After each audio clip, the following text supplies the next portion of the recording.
Et si soudain, les règles du jeu mondial se retrouvaient bouleversées? Imaginez la scène. Le Mali et le Burkina Faso annoncent l'interdiction d'entrée aux citoyens américains. Pas une simple protestation, ni un avertissement, mais une décision immédiate, sans exception, exactement comme le font trop souvent les grandes puissances. Un titre qui défie l'imagination. 2 pays africains qui ferment la porte au passeport américain, celui qu'on a longtemps présenté comme le plus puissant du monde. Pourtant, rien n'a été laissé au hasard. Ce n'est ni une provocation fugace, ni une posture symbolique vouée à s'effacer. Il s'agit d'un geste réfléchi, un miroir tendu à ceux qui imposent leurs propres règles depuis des décennies. À Bamako, à Ouagadougou, nul chaos. Pas de manifestation, pas de colère, à peine une surprise. Au contraire, flotte parfois un sentiment de soulagement discret, comme si un poids invisible se dissipait. Pour la première fois, le pouvoir de choisir qui entre et qui sort ne vient plus uniquement d'ailleurs. Ce qui se joue dépasse largement la question des visas. L'enjeu véritable, c'est la hiérarchie mondiale elle-même. En rendant visible une règle que beaucoup croyaient universelle et naturelle, ce geste interroge de front la répartition du pouvoir dans le monde. Si ce pouvoir peut changer demain, alors il n'est ni neutre, ni éternel. Il devient discutable, contestable, et surtout, réversible. À cet instant, une question bouscule chacun d'entre nous. Allons-nous continuer à accepter la place assignée, à intérioriser l'infériorité, ou sommes-nous prêts à remettre en cause la légitimité de cette structure? Ce choix n'est pas anodin. Il influence notre perception de la valeur, façonne nos rêves et oriente l'énergie que nous investissons. L'interdiction n'est pas une vengeance, ni un acte d'exclusion. Elle vise à rendre visible l'asymétrie, à désacraliser la frontière comme outil de domination. Elle prouve que la dépendance peut se transformer en indifférence et que l'indifférence, parfois, est le premier pas vers l'autonomie. Mais comment en est-on arrivé là? Pour comprendre la portée de ce geste, il faut revenir sur l'histoire silencieuse des passeports et des frontières. L'histoire ne débute pas avec le Mali ou le Burkina Faso. Tout commence par un communiqué américain, discret, presque ignoré hors des cercles diplomatiques. Le président Trump étend le bannissement d'entrée sur le sol américain à 7 nouveaux pays africains. Aucune alerte, nulle justification, juste une note froide et administrative. Examinons cette décision. Les critères? Flous, parfois arbitraires. Pas de statistiques, pas de preuves, uniquement l'ombre d'un danger potentiel. Des étrangers qui, un jour peut-être, menaceraient à la sécurité américaine. Il ne s'agit pas de faits, mais d'intentions supposées, impossibles à démontrer.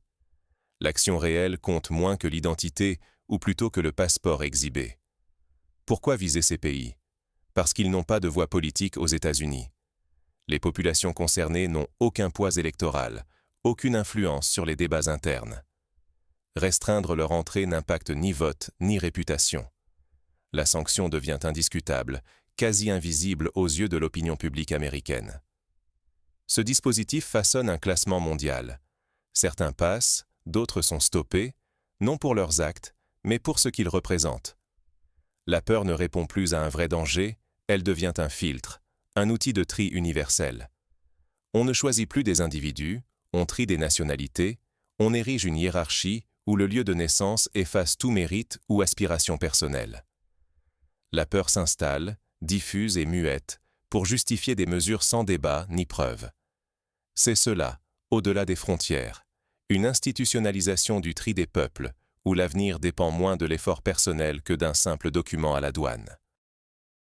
Au cœur, un bouleversement silencieux du pacte moral. Ce que vous êtes ne compte plus, seul votre lieu d'origine décide de tout. Dans ce système imposé d'en haut, comment un État peut-il défendre sa dignité sans tomber dans la confrontation inutile ou la réaction précipitée? Le Mali et le Burkina Faso choisissent une autre voie, rendre la logique visible en la retournant contre ceux qui l'imposent. Mais jusqu'où ce geste peut-il aller? Et que révèle-t-il vraiment? Et si briser une hiérarchie ne consistait pas à crier, mais à tenir un miroir? C'est le choix du Mali et du Burkina Faso. Pas une plainte, pas un discours, seulement une mesure administrative, froide et méthodique. Désormais, Les citoyens américains rencontrent la même indifférence bureaucratique que celle vécue ici depuis tant d'années. Il ne s'agit pas de vengeance. La symétrie n'a pas d'émotion. Elle révèle simplement la règle cachée. La réciprocité n'a jamais existé. Ce système inégal devient soudain visible, car il est inversé sans bruit, sans désir de blesser, sans appel à l'empathie. L'objectif n'est pas d'isoler les Américains. De toute façon, ils sont peu nombreux à vouloir venir, et la mesure ne change rien à leur vie quotidienne. Mais c'est justement cette absence d'effet concret qui frappe. Elle brise l'asymétrie psychologique. L'Occident perd ce privilège invisible d'être toujours exempté des barrières qu'il impose aux autres. Prenons l'histoire d'Aminata. Née à Bamako, brillante ingénieure, elle rêve d'étudier à l'étranger. Chaque année, elle postule à des bourses, envoie des dossiers impeccables aux universités américaines. Chaque année, la réponse tombe. Refus, sec, sans justification, seulement non. Le passeport l'emporte sur le talent, sans appel, sans exception. Aminata n'est ni moins douée, ni moins ambitieuse. Elle fait simplement face à une règle d'airain. Passer une frontière n'a jamais été un droit pour tous, mais un privilège, distribué selon la naissance, la nationalité, le hasard. Ce geste miroir dévoile le mécanisme. Il n'y a pas de morale, seulement un pouvoir qui décide qui peut circuler et qui doit rester immobile. Pourtant, la réaction ici n'est ni la rage, ni la peur. Dans les rues de Bamako ou de Ouagadougou, pas de manifestation, pas de lamentation. Au contraire, c'est une forme de soulagement, parfois une fierté tranquille. Comme si, enfin, on n'attendait plus d'être reconnu ailleurs pour se sentir exister. Ce qui compte, ce n'est pas le visa, mais la possibilité de se définir sans dépendre d'un regard extérieur. Orienter l'ambition, le temps, l'énergie vers la création locale, plutôt que vers l'espérance d'un accès lointain qui, le plus souvent, reste fermé. Ce miroir posé devant le monde rappelle que les frontières ne sont pas une fatalité. Puisqu'elles sont construites, elles peuvent être inversées, ignorées, redéfinies. Et quand une génération cesse de rêver de partir à tout prix, une autre autonomie devient possible. Mais ce geste n'est pas sans conséquences sur la scène internationale. Il oblige chacun à regarder en face la fragilité des privilèges et des certitudes. Quand l'accès cesse d'être un rêve lointain, la fermeture d'une porte n'a plus rien d'un drame. Elle devient presque silencieuse, un simple fait parmi d'autres. Pendant des décennies, obtenir un visa occidental représentait l'ultime accomplissement. Réussir, c'était franchir la frontière, décrocher le précieux tampon, passer cette barrière invisible. Mais aujourd'hui, ce récit s'effrite chez les nouvelles générations. Beaucoup n'associent plus la réussite à une entrée en Europe ou en Amérique, mais à la capacité de bâtir, de créer, d'innover ici, chez eux, chez. Les frontières, autrefois synonymes d'espoir, sont désormais des mots qui grattent, des souvenirs de files d'attente interminables, d'humiliation, de contrôles arbitraires. Elles ne sont plus des portes vers l'avenir, mais des rappels de limitations imposées. L'annonce d'interdiction d'entrée pour les citoyens américains n'a pas provoqué la panique, ni la colère. Elle a dévoilé un renversement discret. La hiérarchie mondiale des passeports n'est plus subie, elle est exposée, questionnée, et parfois même délibérément refusée.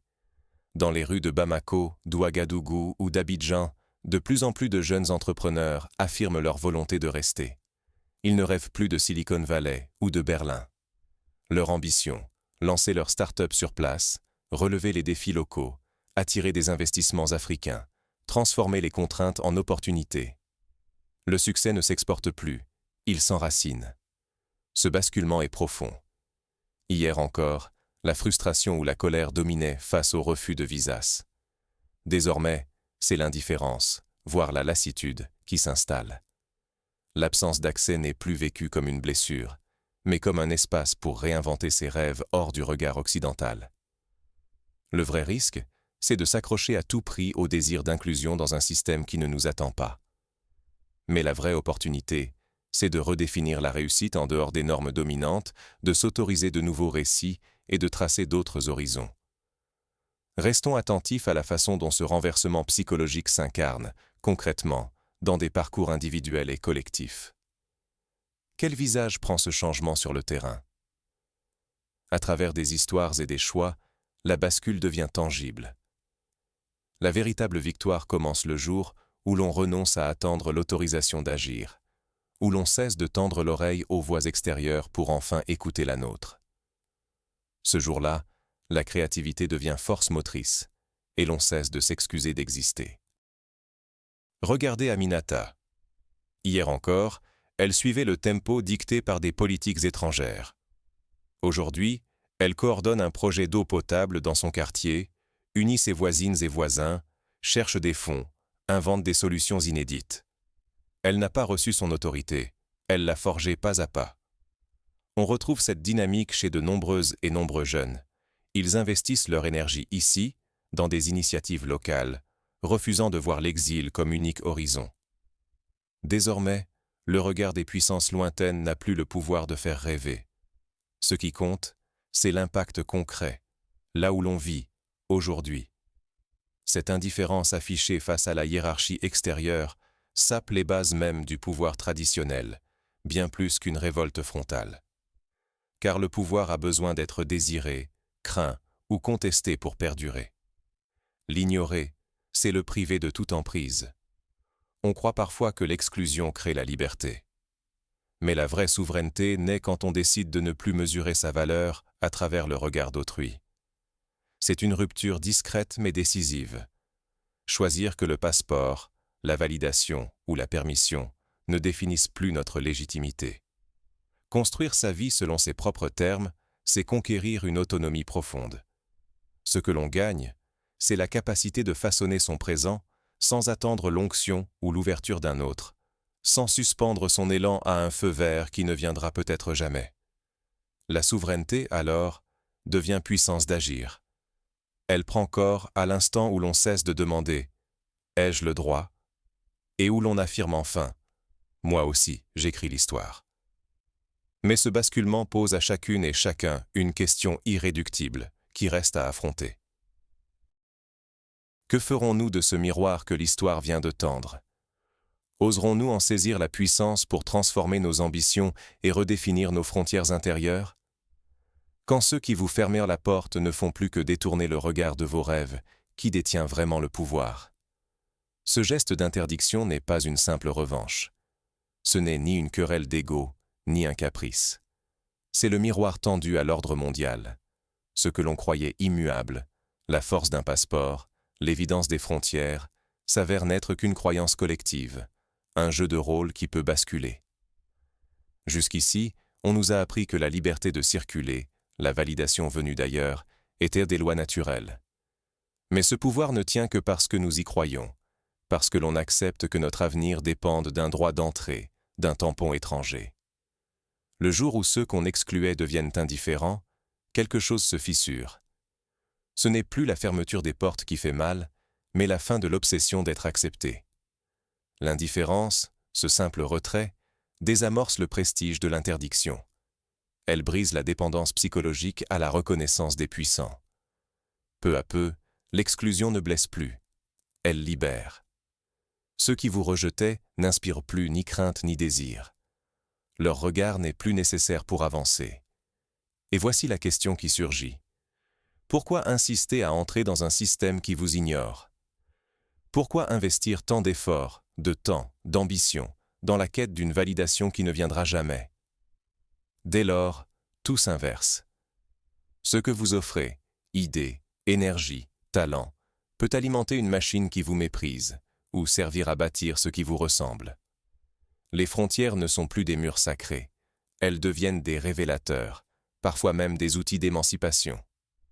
Chaque barrière dressée des deux côtés ébranle l'ordre établi et fissure ce mythe qu'il faut supplier pour exister. Ce n'est pas une vengeance, c'est une invitation. Un miroir qui vous force à regarder ce que vous cherchez derrière chaque visa, chaque validation, chaque rêve importé. Et si, au lieu de mendier l'accès, nous créons ici même la valeur qui nous manque? Au fond, la victoire ne se joue pas dans l'exclusion, mais dans la création. Renoncer à la quête sans fin de reconnaissance, c'est reprendre la maîtrise de son avenir. Car le jour où l'on cesse de quémander l'attention de ceux qui nous oublient, on devient enfin libre de bâtir sans permission. Reste à choisir ce que nous ferons de cette liberté nouvelle. Et comment, ensemble, transformer cette indifférence en force collective. Pour bien comprendre la portée du geste du Mali et du Burkina Faso, il faut se pencher sur l'histoire des frontières et des passeports. Ce n'est qu'au XXe siècle que le passeport moderne s'impose comme outil de contrôle des mouvements humains. Avant cela, les frontières étaient poreuses, les passages fréquents et souvent informels. Ce n'est que lors de la Première Guerre mondiale que l'Europe généralise l'obligation du passeport, d'abord pour des raisons de sécurité et de surveillance, puis pour des motifs économiques et politiques. La France, par exemple, n'impose le passeport obligatoire qu'en 1917. L'Angleterre, longtemps hostile à toute restriction de circulation, cède aussi sous la pression de la guerre. Ce qui était l'exception devient la règle. Après la guerre, la Société des Nations tente d'harmoniser les documents de voyage, mais chaque pays garde sa propre logique. L'Union soviétique invente ses propres papiers. L'Allemagne de Weimar impose des files d'attente interminables pour obtenir un visa. L'Amérique, de son côté, commence à trier les candidats à l'entrée sur la base de quotas, puis de critères raciaux et économiques. Cette logique de tri n'est donc pas nouvelle. Elle s'est perfectionnée au fil du temps, gagnant en efficacité et en invisibilité. Dans les années 70, la crise pétrolière amène de nombreux pays européens à durcir leurs conditions de visa. L'Espagne, l'Italie, la France ferment tour à tour leurs frontières, de peur d'être submergés par le péril du Sud. On érige alors la peur comme mode de gouvernement. Cette peur sert à justifier la sélection, l'exclusion, la mise à distance des indésirables, sous couvert de sécurité ou d'ordre public. Le passeport devient alors un outil de tri social, un filtre invisible qui décide qui a le droit de rêver ailleurs et qui doit rester sur place. L'exemple du Japon pendant la période Edo, entre 1603 et 1848, est également parlant. Durant plus de 2 siècles, le pays impose une fermeture quasi totale de ses frontières, interdisant à ses citoyens de quitter le territoire sous peine de mort et refusant toute entrée étrangère, sauf exception contrôlée. Cette politique, connue sous le nom de Sakoku, vise à préserver la souveraineté du pays face aux influences extérieures. Lors de l'ouverture du Japon à la fin du XIXe siècle, le choc est immense. Il faut réapprendre à négocier la circulation des personnes et des idées. Plus récemment, le cas de la Corée du Nord illustre un autre modèle de fermeture extrême. Ici, la frontière sert avant tout à contrôler la population, à réduire les contacts avec l'étranger, à préserver le pouvoir en place. À l'opposé, l'Europe de Schengen, dès 1985, prône la libre circulation à l'intérieur de l'espace, mais durcit drastiquement les entrées pour les non-européens. Ce double standard est aujourd'hui au cœur de la révolte silencieuse du Sud global. L'Afrique n'est pas restée à l'écart de ces dynamiques. Après les indépendances, les nouveaux États africains entretiennent une relative ouverture régionale. La Communauté économique des États de l'Afrique de l'Ouest, CEDEAO, créée en 1975, autorise la libre circulation de ses membres. Mais partout ailleurs, les frontières restent des outils de contrôle hérités de la colonisation. Les lignes tracées à la règle sur une carte par les puissances européennes continuent de définir qui est dedans, qui est dehors.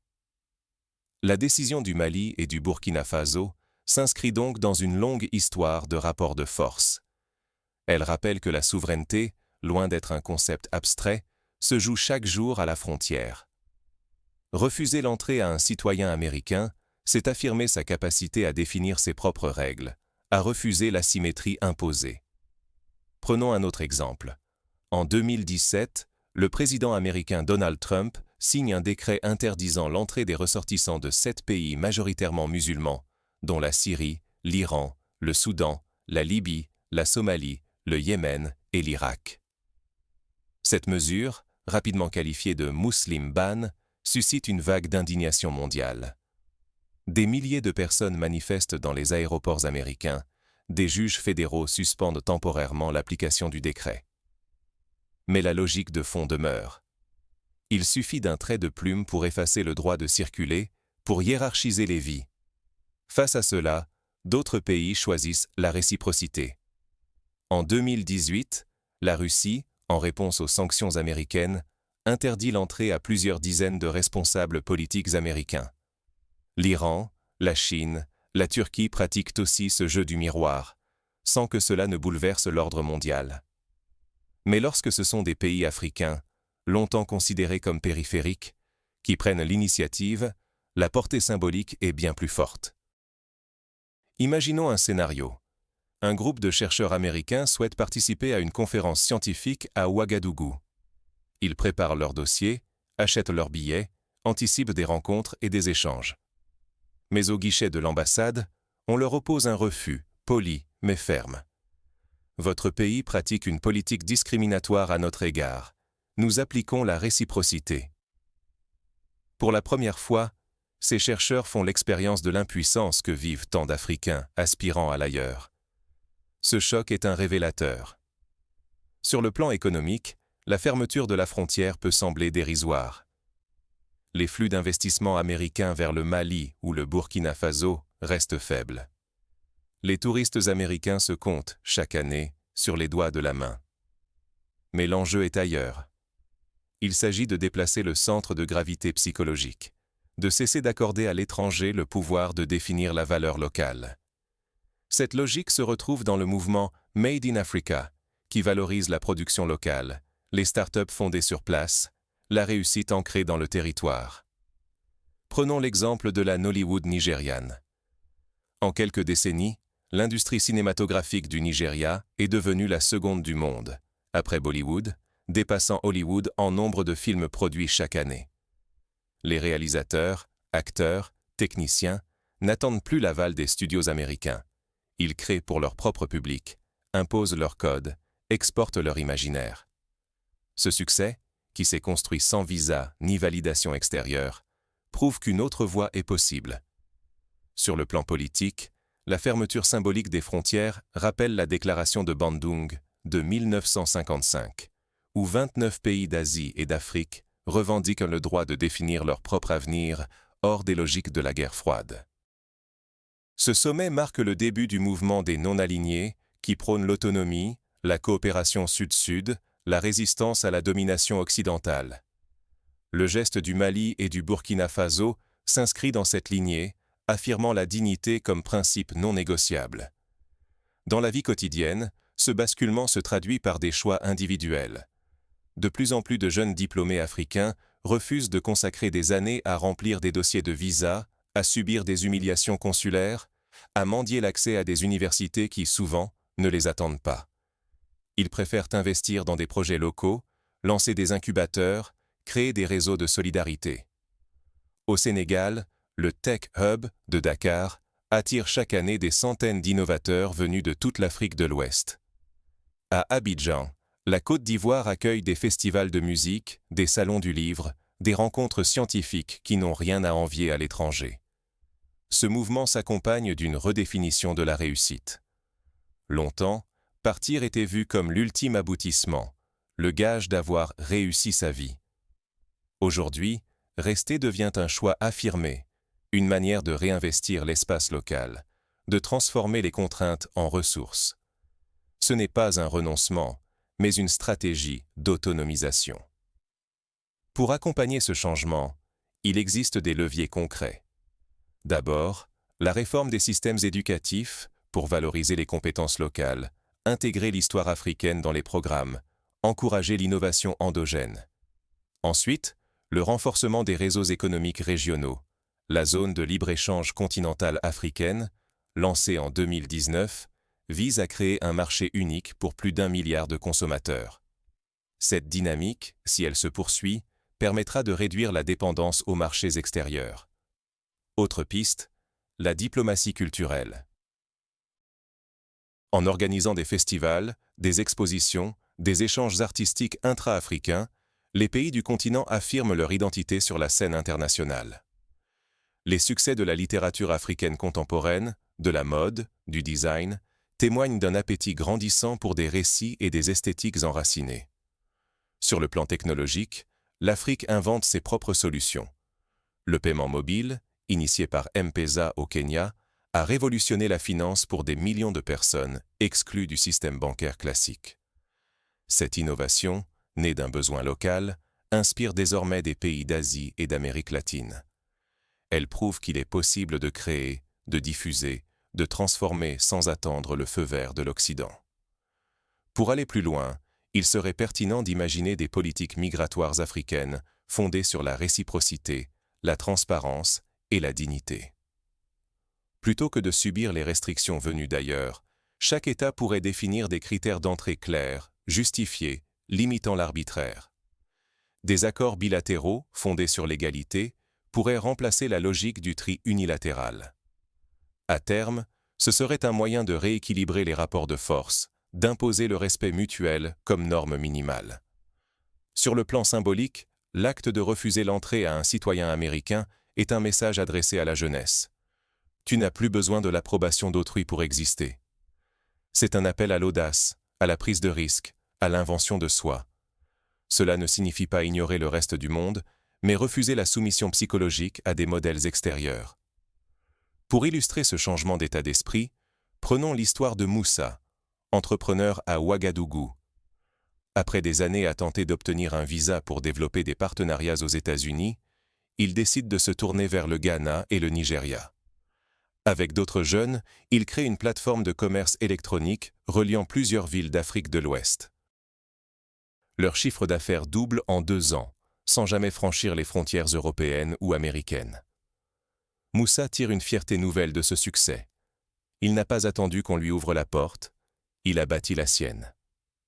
Ce type de parcours se multiplie. À Dakar, Fatou, diplômée en ingénierie, lance un projet de recyclage des déchets plastiques. Plutôt que d'exporter ses idées, elle les adapte aux besoins de sa communauté, mobilise des financements locaux, inspire d'autres jeunes femmes à entreprendre. Elle n'a jamais mis les pieds à l'étranger, mais son impact est bien réel. À mesure que ces exemples se répandent, une nouvelle confiance collective émerge. Les succès locaux deviennent des modèles, les réseaux de mentorat se développent, la solidarité régionale prend le pas sur la compétition pour l'accès à l'Occident. Cette dynamique s'observe aussi dans les arts, où les créateurs puisent dans les traditions, réinventent les formes, imposent une esthétique proprement africaine. D'un point de vue pratique, il est possible pour chaque individu de renforcer cette autonomie.